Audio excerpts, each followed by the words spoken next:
오늘은 우리가 잘 아는 한 사람 이야기로 시작하려고 합니다. 그는 하나님을 경외하는 자였는데 정말 하나님께서도 인정하시는 그런 경외하는 사람이었습니다.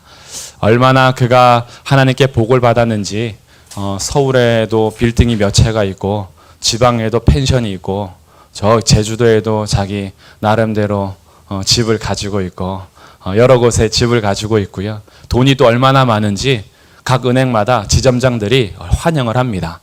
농협에서도 국민은행에서도 우리은행에서도 기업은행에서도 다 이 통장에 들어있는 이 금액이 워낙 크다 보니까 다들 어서 오십시오 하는 그 정도의 사람이에요. 자녀 복도 많이 받아서요. 아들, 딸 아주 쭉쭉 있는데 얼마나 다들 귀한지 이 사람이 경제적으로도 가진 어떤 돈도 많죠. 집도 많죠. 자녀들도 아주 귀하게 잘 자라는 그런 귀한 한 사람이 있었습니다. 근데 어느 날 갑자기 사업이 부도나더니 집이 다 사라지고 갑자기 집에 이제 압류 딱지가 붙기 시작을 하고 모든 빌딩과 펜션이 다 날아갔어요. 그리고 자기가 가지고 있던 통장이 갑자기 다 은행이 부도를 맞았는지 넣어놨던 금액들은 다 사라지고 자기가 투자했던 것은 다 망하고 그러면서 이제는 농협이 또 국민은행도 우리은행도 환영하지 않습니다. 그 사람을 아주 문전박대해요. 그러면서 가지고 있던 재산도 다 날아가 버렸어요. 정말 오기야 아주 귀하게 여겼던 자녀들, 이 자녀들이 잘 성장해서 정말 잘 컸는데 어느 날 우리 아빠 여행 다녀오겠습니다 해서 여행을 갔는데 그 여행에서 태풍 만나서 자녀가 하루아침에 다 죽은 거예요. 왜 웃으세요? 지금 심각한 상황인데 빌딩 다 날아가고 돈 다 떨어지고 자녀 다 죽었는데 웃고 계시면 안 되죠. 지금 심각한 거잖아요. 근데 이렇게 죽었는데 그때 이 신앙인이 하나님을 경외하는 사람이 뭐라고 고백했죠? 어떻게 하세요? 지금 누군지 어떻게 하세요? 다 하시네. 진짜 유명한 사람이긴 하네요. 그가 고백하기를 주시니도 여호와시요 거두시니도 여호와시니 여호와께서 찬송을 받으실지로다 라고 고백을 합니다. 이 고백이 가식이라고 생각이 드십니까? 아니면 이 고백이 하나님께 또 괜히 더 맞을까봐 마지못해서 한 고백이라고 여겨지셨나요? 그동안 우리가 이 욥을 읽으면서 욥이 여전히 두려워하는구나, 하나님 무서워서 억지로 고백하는구나, 아니면 뭔가 세뇌를 당했구나, 이럴 때는 이렇게 고백하라고 세뇌를 당했구나, 아마 이렇게 여기면서 이 고백을 읽거나 들은 사람은 없을 겁니다. 또 두 사람이 있었어요. 이 사람들도 하나님께 정말 충성된 사람들입니다. 정말 복음을 전하겠다고 자신들의 모든 삶을 포기하고 하나님 앞에 매달려서 복음을 전하러 갔는데 복음 전했다라는 이유로 붙잡혀가지고 엄청 두드려 맞았어요. 계속 맞고 매를 맞고 감옥에 갇히는데 가장 깊은 감옥에 갇혀버렸어요. 근데 이들이 갇혀서 뭐 하고 있죠? 이건 또 어떻게 하세요? 이 사람들도 안 해. 이 사람들은 바울과 실라죠. 이 사람들이 감옥에 갇혀서 찬송하며 기도하는데 혼자서 조용히 찬송한 것이 아니라 죄수들이 다 듣더라라고 기록한 것으로 보아 가장 깊은 감옥에서 온 감옥에 있는 사람들이 들을 수 있도록 하나님을 찬송했어요. 그리고 기도했어요. 이 찬송과 기도도 억지로 하거나 율법적으로 하거나 마지못해서 했다라고 생각하는 분은 없을 겁니다. 진심으로 찬양했고 진심으로 기도했어요. 이 욥이라는 사람, 바울과 실라라는 사람, 우리와 성정이 똑같은 사람인데 정말 우리가 생각하면은 생각할수록 도대체 어떻게 그런 상황을 맞을 수 있는가? 아마 욥이 현대 시대 살았다면요, 뉴스에서도 엄청 그 사람을 찍었을 겁니다. 그 하루아침에 모든 재산이 날아가고 모든 동방예에서 인정받았던 그 사람이 하루아침에 폭삭 망한 이것 자체도 이슈가 되고, 기독교 채널에서는 또 이 사람의 신앙 고백을 담아서 그래도 신앙을 고백했다라고 하면서 아마 엄청 이렇게 이슈화 또 하기도 했을 거예요. 그런데 그가 어떤 주목을 받기 위해서나 사람들이 나의 신앙을 알아주겠지 인정받기 위해서 한 고백으로 우리가 여기지 않죠. 그의 고백도 진심이었습니다. 어떻게 그런 상황에서도 하나님을 찬송할 수 있는가? 거두시니도 주시니도 여호와시니 여호와는 찬송 받으실지어다.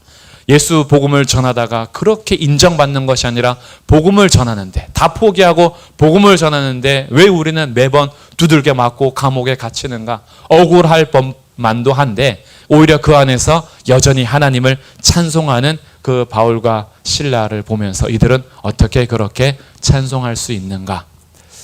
우리가 지금 방금 가진 마음대로 이들은 율법적이나 억지로 하지 않고 진심으로 했을 겁니다. 그럼 어떻게 이들은 이렇게 진심으로 찬양하며 찬송할 수 있었던가? 오늘 시편 33편의 말씀에서 이들이 아마 이와 같은 지식을 분명히 가지고 있었을 터이고, 자신들의 삶이 하나님의 손에 있음을 알았기에 이 모든 상황 속에서도 찬송할 수 있었다라는 것을 우리는 같이 그 공감대를 형성할 수 있을 것 같아요. 먼저 오늘 시편 33편은 총 22절로 되어 있는데 1절부터 3절까지는 찬송에 대해서 요청하고 있습니다. 근데 찬송에 대해서 요청하는데 어떤 사람들에게 찬송을 요청하느냐? 우리 1절 말씀을 함께 보겠습니다. 너희 의인들아 여호와를 즐거워하라. 찬송은 정직한 자들이 마땅히 할 바로다. 의인들아 정직한 자들이, 이렇게 얘기하면서 여호와를 즐거워하고 찬송하는 부류가 의인과 정직한 자라 그래요. 여기서 이 찬송을 부르는데 찬송하는 사람들이 누구냐 봤더니 의인들과 정직한 자들이라는 겁니다. 그럼 여기에서 말하는 의인들과 정직한 자들이라는 것은 도덕적으로 완전하거나 흠이 없는 사람들을 말하는 것이 아니라, 특히 시편에서 의인과 악인을 대조할 때에는 도덕적이거나 윤리적으로 대조하기보다는 의인과 악인을 하나님과의 관계에서 찾습니다. 하나님 안에 들어온 자들이 의인이고요, 하나님을 떠나고 하나님을 받아들이지 않는 자들이 악인으로 묘사가 많이 돼요. 다 그런 건 아니지만, 그럼 여기에서 의인과 정직한 자들도 어떤 사람들이냐 하면 하나님 안에 거하는 사람들로서 다른 무엇보다 하나님을 의지하는 자들을 의인과 정직한 자들이라고 불러요. 다른 것 의지하지 않고 하나님 의지하는 자들이 하나님 앞에 나와서 뭐 하는 거예요? 찬송하는 거예요. 하나님 앞에 나와서 찬송하는데 그 찬송의 모습들을 보니까 2절에서는 수금으로 감사하면서 찬양해요. 비파로 찬송합니다. 3절에서는 새 노래로 그를 노래하고 즐거운 소리로 아름답게 연주하면서 하나님을 찬송하고 있어요. 하나님을 의지하는 의인들, 하나님 앞에 매달리는 정직한 자들이 여러 가지 모습 속에서 하나님을 찬송하고 있다라는 거예요. 이렇게 찬송할지어다 라고 요청을 하고 있어요. 그럼 찬송 받기에 합당한 주님은 도대체 어떤 분이시기에 어떤 상황 속에서도 하나님과의 관계가 되어 있는 사람들은 찬송하며 노래할 수 있었던가? 그것을 이제 살펴보게 되는데 그 내용이 4절부터 이제 기록이 됩니다. 4절부터 7절까지는 하나님 창조에 대해서 얘기하는데 하나님의 창조가 확실하다. 이것을 얘기해 주고 있어요. 이제 하나님에 대한 세 가지 확실함을 얘기할 거예요. 첫 번째 확실함은 하나님의 창조가 확실하다. 하나님은 4절에 말씀이 정직하고요, 행하시는 일이 진실합니다. 하나님은 5절에서 공의와 정의를 사랑하시고 인자하심이 충만합니다. 근데 그런 하나님이 어떻게 하셨느냐? 6절, 말씀으로 하늘을 지으셨어요. 말씀으로 온 땅을 창조하신 거죠. 정직하시고 진실하시고 공의와 정의를 사랑하시며 인자가 충만하신 하나님이 말씀으로 이 세상을 창조하셨다. 하나님 창조에 대한 확실성. 이 모든 만물이 결국 누구 손에 있다라는 거예요? 창조하신 하나님 손에 있다라는 거예요. 하나님 말씀이 진실하고 정직하게 말씀하심에 이루어지는 하나님의 그 창조의 확실성. 두 번째 확실함은 8절부터 11절인데 9절을 우리 같이 읽어보겠습니다. 9절 시작. 그가 말씀하심에 이루어졌으며 명령하심에 견고히 섰도다. 하나님 말씀은 반드시 어떻게 된다?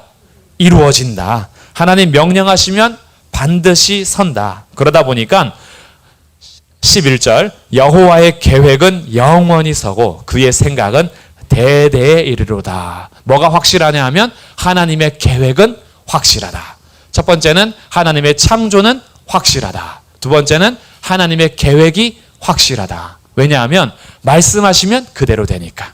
하나님 명령하시면 확실히 서니까. 하나님의 계획을 바꿀 수 있는 피조물이 없다. 하나님께서 한 번 세우신 것은 영원히 설 것이며 하나님 작심하신 것은 반드시 이루어진다. 그래서 하나님의 계획은 영원하며 그의 생각은 대대에 이른다. 하나님의 계획이 이렇게 확실하다는 거예요. 세 번째 확실함은 12절부터 15절까지 말씀입니다. 13절에서 이렇게 얘기하죠. 여호와께서 하늘에서 굽어 보사 인생을 살피신다. 14절에서도 세상의 모든 거민들을 굽어 살피신다. 15절에서도 그들이 하는 일을 굽어 살피시는 이로다. 하나님이 이 세상을 굽어 살펴보신대요. 굽어 살펴보신다라는 것은 주목해 보신다라는 거예요. 주의하여 보신다는 겁니다. 하나님이 이 세상 돌아가는 걸 안다 모른다? 아신다. 하나님이 내가 살아가는 모든 상황을 보신다 안 보신다? 보신다. 하나님은 다 알고 계시고 다 보고 계신다. 그래서 12절에서 이렇게 선포합니다. 누가 복이 있느냐? 12절 함께 선포해 보겠습니다. 시작. 여호와를 자기 하나님으로 삼은 나라 곧 하나님의 기업으로 선택된 백성은 복이 있도다. 아멘. 하나님이 창조하셨죠. 하나님의 계획은 영원하죠. 그 창조하시고 계획이 영원하신 하나님이 굽어 살피시는 백성들이 있어요. 자기가 선택한 백성들. 다른 표현으로 하면 여호와를 자기 하나님으로 삼은 나라. 그러니 이것은 지금 같이 이루어지는 거예요. 내가 하나님을 선택한 것 같았는데 사실은 하나님이 나를 선택하신 것이고 내가 여호와를 나의 하나님으로 삼았다라는 것은 그에 앞서 하나님이 나를 선택해 주셨다라는 거예요. 그러니까 하나님의 선택에 우리가 하나님을 하나님으로 섬기면서 모셨다. 이 사람은 복이 있도다라고 선언을 하는 거예요. 그래서 오늘도 마찬가지입니다. 창조주 하나님, 지금도 섭리하시면서 모든 계획이 확실하신 그 하나님을 나의 하나님으로 삼으신 분들은 복이 있습니다. 진짜 복이 있는 사람들인 거예요. 그래서 하나님이 무엇이 확실하냐? 세 번째 확실한 것은 하나님의 살피심이 확실하다. 그래서 첫 번째는 하나님의 뭐가 확실해요? 창조가 확실하다. 두 번째는 하나님의 계획이 확실하다. 세 번째는 하나님의 살피심이 확실하다. 그런데 사람들은 이 하나님께 자신을 의존하기보다는 눈에 보이는 것들을 의지하는 경우가 많아요. 그래서 16절과 17절에서는 구원하지 못하는 인간의 불확실성에 대해서 짚어주고 있습니다. 16절, 많은 군대가 왕을 구원하지 못한다. 용사가 힘이 세어도 스스로 구원하지 못한다. 17절, 구원하는데 군마는 헛된 것이다. 군대가 많다 하여도 능히 구하지 못한다. 세상이 자랑하는 힘, 세상이 가진 군대, 내가 자랑하는 군마, 이런 것들이 우리를 스스로 구원할 수 없다. 아멘. 그래서 대조하는 거예요. 하나님의 창조가 확실하고 하나님의 계획이 확실하며 하나님의 살피심이 확실하다면 인간의 군대, 인간의 힘, 인간의 계획, 인간이 가진 군마는 확실하다, 불확실하다? 불확실하다. 그것은 우리를 구원하지 못한다. 그러면 누가 구원을 받느냐? 18절, 여호와는 자기를 경외하는 자, 그의 인자하심을 바라는 자를 살피신다. 이런 사람들을 1절에서 의인들, 정직한 자들이라고 한 겁니다. 하나님을 경외하는 자들, 하나님을 의지하는 자들. 그래서 하나님의 인자하심을 바라는 자들, 그들이 의인이요 정직한 자들이에요. 하나님께서는 그들을 살피신대요. 그래서 19절, 그들의 영혼을 사망에서 건지시며 그들이 굶주릴 때에 그들을 살리시는도다. 이것을 알고 나니 지금 나의 삶에 주실 때에도 하나님을 찬송하고 거두실 때에도 하나님을 찬송할 수 있으며 복음을 전하여서 하나님께서 영혼을 많이 구원시켜 주실 때에도 하나님을 찬송하고 복음을 전하다가 감옥에 갇혔을 때에도 하나님을 찬송할 수 있어요. 왜냐? 이 모든 세상은 하나님이 창조하셨고 내가 지금 감옥에 갇혀 있든지 나의 재산이 날아갔든지 이것이 하나님의 계획 안에 있음을 믿기 때문에 이것이 하나님을 향한 신뢰인 거죠. 지금 당장 슬프고 아프지만 이것마저도 하나님의 손을 벗어난 것은 아니니까. 하나님께서 명하지 않으면 참새도 한 아사리온에 팔리지 않고, 머리카락도 새 신바 되신 하나님이 허락하지 않으시면 내 머리카락도 오늘 머리 감을 때 안 빠져요. 내 머리카락 왜 이렇게 많이 빠지는가. 그래서 걱정이 많이 되실 때 주님이 허락하지 않았다면 안 빠지는 머리카락인데, 이것 또한 주님의 손에 있음을 알고, 나에게 재산을 주실 때에도 하나님의 계획이 있기 때문에, 혹시나 거두실 때에도 하나님의 계획이 있으니까, 감옥에 갇힐 때에도 하나님의 계획이 있고, 나를 높이 세우실 때에도 하나님의 계획이 있고, 나를 낮추실 때에도 하나님의 계획이 있으며, 그 하나님이 자기를 경외하고 의지하는 자를 살펴보신다면 나는 오늘도 찬송할 수 있다. 이것이 시편 33편의 내용인 거예요. 그래서 20절부터 22절이 결론입니다. 이것을 알기 때문에 이제 기도가 새로워졌어요. 어떻게 기도하느냐? 우리 영혼이 누구를 바라요? 여호와를 바라며. 이것이 우리의 바람이 되길 주님의 이름으로 축복합니다. 이 하나님을 바라시면요, 하나님은 우리가 생각하는 것보다 훨씬 더 우리를 주목해 보고 계세요. 세상 아무도 나를 주목해 보지 않아도 하나님은 우리를 주목해 보고 계십니다. 내가 당하는 모든 일을 하나님이 모르지 않으세요. 하나님 알고 계세요. 그는 우리의 도움과 방패가 되십니다. 하나님께서 우리 성도님들 도와주십니다. 하나님께서 방패가 되어 주십니다. 지금 뭔가 화살이 다 날아와서 나를 겨냥하여서 죽을 것 같죠? 아니요. 이 모든 것을 견디고 난 이후에는 하나님께서 이전보다 더욱 새롭게 하실 것입니다. 도움 되시고 방패 되신 우리 하나님, 그렇기 때문에 21절, 우리 마음이 그를 즐거워하며. 하나님을 생각하니 위에서부터 오시는 기쁨이 있어요. 이 속 깊은 데서부터 다시 올라오는 기쁨이 있는 거예요. 상황과 환경은 기뻐할 게 하나도 없는데 매번 한탄스럽고 원망스럽고 가슴을 치면서 도대체 내 삶은 왜 이런가 라고 하는데, 주님이 내 도움 되시고 방패 되시고 나를 굽어 살피신다는 것을 보니 저 깊은 곳에서부터 알 수 없는 기쁨이 샘솟아 오는 거예요. 이렇게 조금씩 조금씩. 그러다가 이것이 넘치면 내 모든 상황을 뛰어넘는 하나님의 기쁨이 우리 인생을 덮어 주실 겁니다. 그래서 우리가 그의 성호를 의지하였기 때문이다. 아, 이 기쁨의 근원이 환경에서부터 오는 것이 아니구나. 이 기쁨의 근원은 내가 하나님의 이름을 의지할 때부터 온 것이었구나. 그래서 우리는 환경과 상황을 뛰어넘는 진짜 즐거움을 가질 수 있는 복받은 사람들인 거죠. 그래서 22절 함께 읽겠습니다. 마지막 절 시작. 여호와여, 우리가 주께 바라는 대로 주의 인자하심을 우리에게 베푸소서. 아멘. 우리가 주님을 바라고 있어요. 하나님, 주님께서 내게 인자하심을 베풀어 주시고, 하나님, 이 환경과 상황이 나를 굉장히 짓누르는데 그러나 나는 여전히 굽어 살피시는 하나님을 바라니 주의 인자하심을 베풀어 주옵소서. 우리의 상황이 혹시나 욥처럼 그 문자 그대로 이루어지지 않더라도 우리의 심정은 욥과 같을 때가 있어요. 하나님께서 내 삶에 왜 이렇게 쪼그러들게 하실까? 왜 이렇게 숨통이 막히게 하실까? 왜 이렇게 모든 것을 다 빼앗아 가는 것 같을까라는 심정은 욥과 같을 때가 많이 있을 겁니다. 때로는 주를 위해서 열심히 수고하고 헌신한다라고 생각하는데 왜 나는 이렇게 복음을 전하다가 오히려 감옥에 가는 것과 같을까? 눈앞에서 열매가 보이는 것이 아니라 오히려 왜 이렇게 더 감옥에 갇히는 신세가 되는 것 같을까라는 이런 심정은 우리도 이렇게 맞이할 때가 많이 있을 겁니다.